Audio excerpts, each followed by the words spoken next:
So over here in the corner, we've got a copy of Computer Space. So you want to talk about what it took to work that out with Nutting Associates and your new company, Syzygy? Well,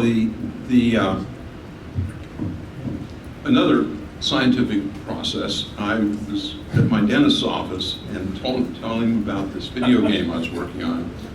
And he says, one of my other patients is a sales guy at Nutting Associates, and they're in the coin-operated game business. And they're the only manufacturer west of Mississippi, Right. right there in the neighborhood. Right there in the neighborhood. So I called the guy up after my mouth got numb, and Dave Ralston says, gee, this is really cool. At that point, I had a rocket ship on the screen that could fly up.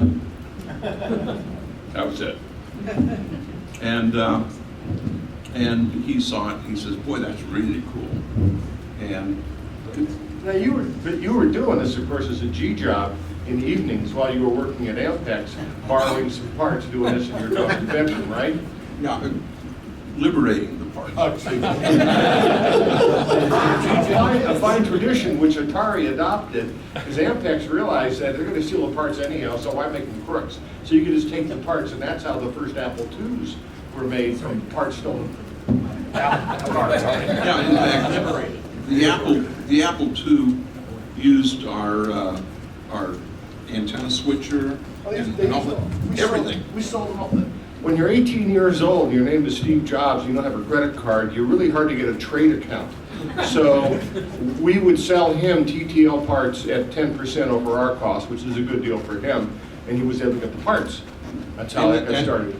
And the 6502, because we had a wagon. Well, but that's another story. We'll be getting into the 652. It's a very interesting story. There was a long tradition, though, at Ampex of supporting people. So there was an engineer there, a young college dropout, that was working on a database in video file, and that was Larry Ellison.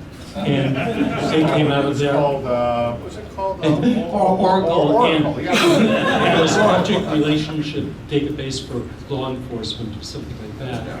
And there was also a young kid working there that was really interested in audio, and that was Ray Dolby. Right. And just a long history.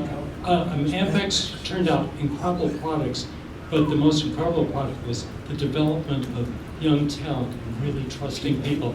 And they would say, you know, what's the best and highest use for these people? Staying within Ampex or going out and starting their own company. So they were incredibly generous all the way down the line. Very interesting. There's also that book, What the Dormouse Said by John Markoff. It includes a lot of interesting history of Ampex. Yeah, a lot of interesting history of the Valley here.